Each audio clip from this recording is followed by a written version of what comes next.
Well, Reiss Nelson has been tempted to leave Arsenal. It's a huge temptation coming in from one of those teams that Arsenal's gonna hate to really sign very many players from that side. And this time round, that team is really getting a player from Arsenal on a free transfer. Welcome to Rokani Media Football. How are you guys? This is the Football News Show where we really tackle lots of teams. We are talking Reiss Nelson, we are talking Ben Chilwell, and we are talking Cody Gakpo coming out and really pumping sense into his players of Liverpool that we should play every game like how we played in the second half against Arsenal. So we are going to tussle it here onto this channel, and we obviously bring you what our thoughts are on those three stories that we've really chosen to start with our Tuesday. Don't forget to subscribe because we are left with some limited subscribers to hit 13,000 subscribers on this channel, and continue showing the love by smashing the like button close to 200 likes onto this video, because it's really so much important to have you guys doing the needful. Now,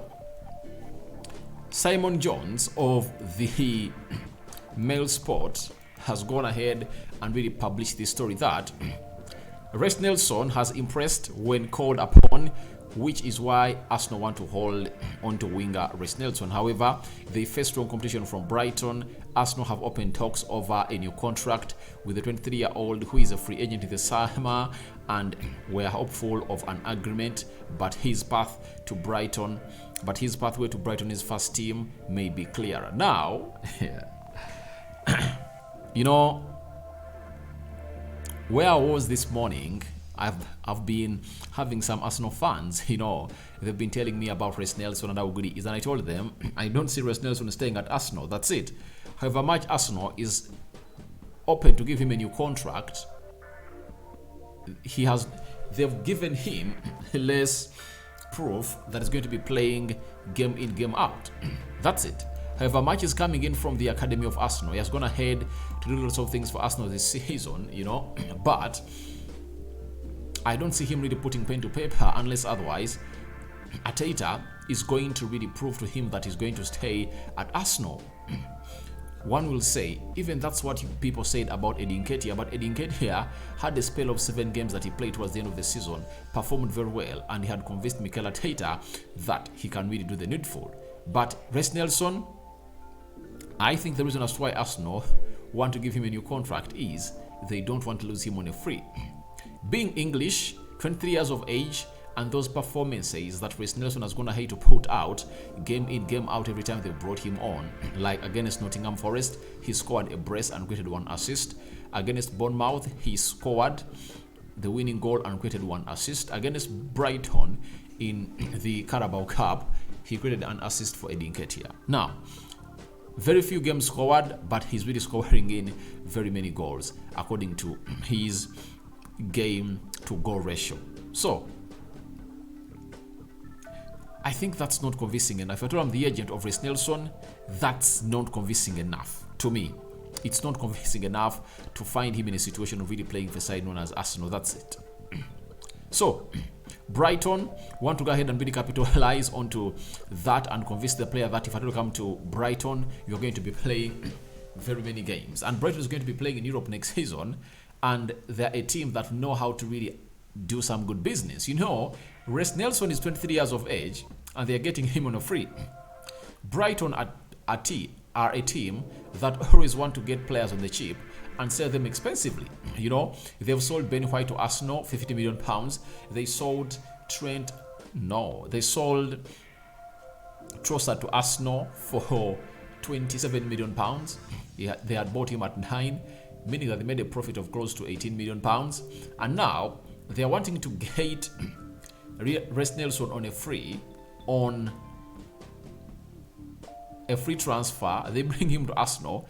He's 23 years of age, and obviously he's going to explode at Brighton because they play a game that obviously brings in players and makes them look good.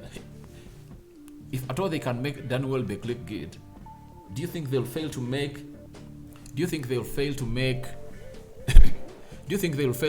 Reiss Nelson look good? Because Reiss Nelson is a talent but cannot thrive at Arsenal. That's it. And if I'm the agent of Reiss Nelson, I obviously go to a side known as Brighton, because I believe Brighton are really going to be facing a very huge exodus of players this season.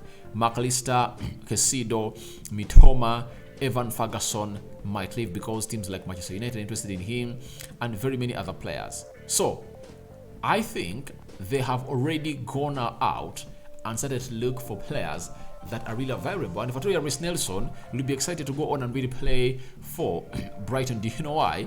They are not having a very good player playing onto the right attacking side of the midfield or right winger, and I think he will come in through and obviously play a very huge role for a side known as Brighton. So to me, it comes to my understanding that Brighton is a team that can easily convince a player like Reiss Nelson to stay. Now the onus is going to be onto Arsenal on what they are going to put on paper to convince Reiss Nelson.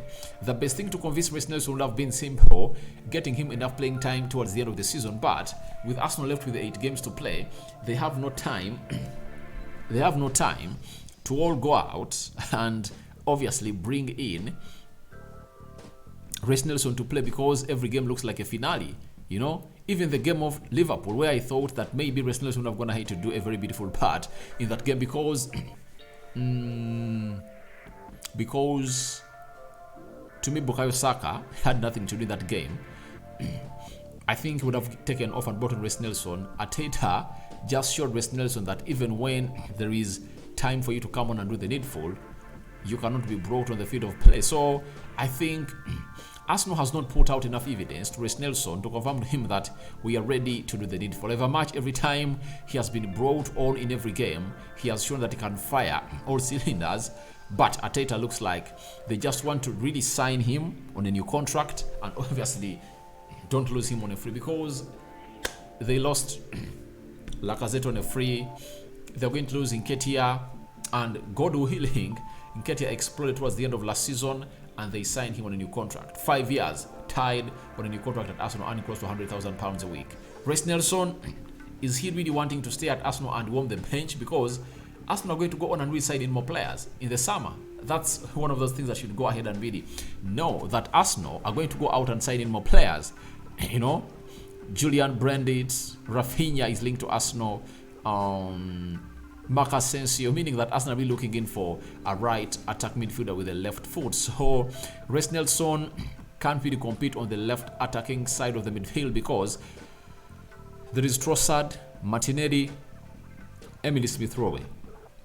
All those players I've mentioned are ahead of him in the pecking order. So what convincing statement, all proof, is Mikel Arteta and Edu going to put onto the table for Reiss Nelson to put pen to paper? So let's wait and see whether Reiss Nelson is going to sign a new contract for Arsenal or not. Now, on Sunday, Arsenal drew with Liverpool 2-2, and it was a game of 2 halves, as I told you. The first half was won by Arsenal, and Liverpool came in through and really put in an effort in the second half. Now, Cody Gakpo, formerly admired by Arsenal, Manchester United, and very many other teams, he has gone ahead and really said the following to his fellow Liverpool friends, all players, that we have to play every game like the second half against Arsenal. Without belief, you can't start anything. Definitely, I believe in finishing in top 4. We still believe in it, and that is our goal. And now, there is a fact and a fiction. Let's start with the fact that if at all they play every game like how they played the second half versus Arsenal, they can win. But I've seen Liverpool capitulate, you know. They crumble, they implode. They beat United 7-0, and everyone thought that maybe that would have been a very good Kickstarter and obviously yardstick that is going to really be relied on to go ahead and really beat their enemies. Their next game was against Brentford. No, Bournemouth. Bournemouth beat them by 1-0. Salah missing a penalty. You get? They played away at Barcelona. They played out at Real Madrid. Madrid beat them by 1-0. They returned and played. There is a game they played. Liverpool.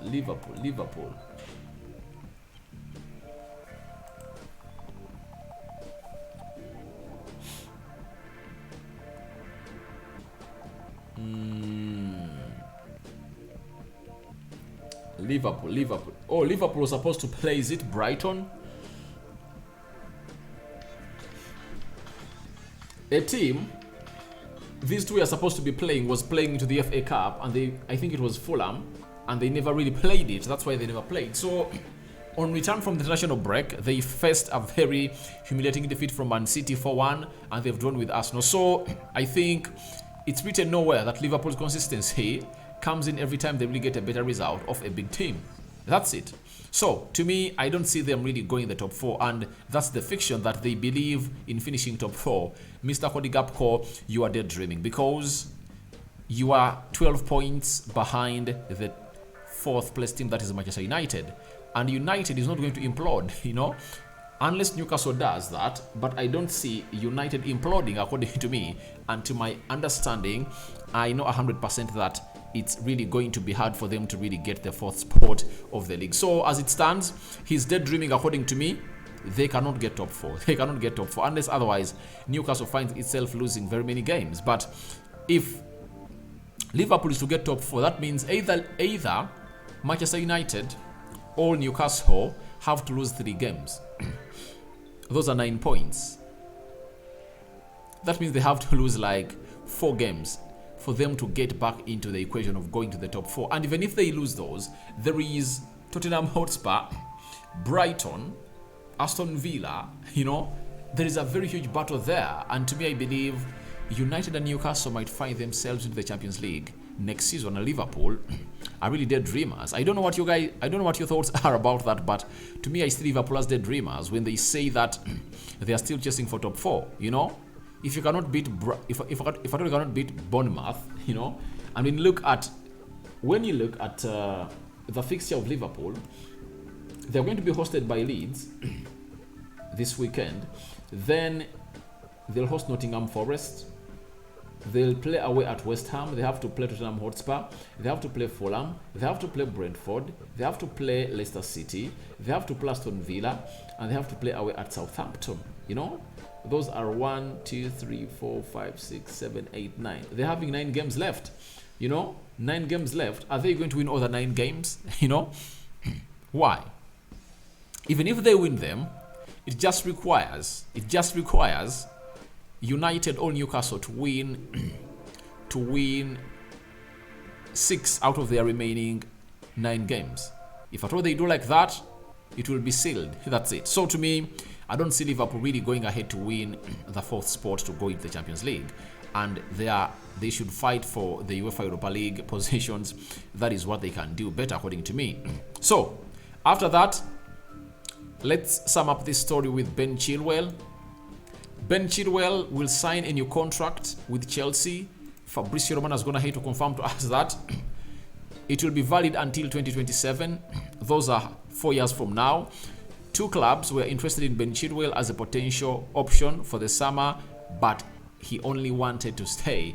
One of those teams that we are really interested in Ben Chilwell was Man City, but Ben Chilwell has made a decision to stay at Chelsea, and obviously because of how Chicharella has gone ahead not to hit the ground running. But I think if Chicharella really hits the ground running, then the position of Ben Chilwell will be really in total turmoil, because Chicharella looks like he's a better talent than Ben Chilwell. Though at Chelsea, he has not gone ahead to really express himself as that player that he was at Brighton before they signed him. But it's very good for Chelsea to get Ben Chilwell onto a new contract, because he has been performing very well recently, scoring goals, putting in assists, and that left back of Liverpool, or left wing back of Chelsea, has not been the same ever since Ben Chilwell returned from injury. So guys, your thoughts on Reiss Nelson?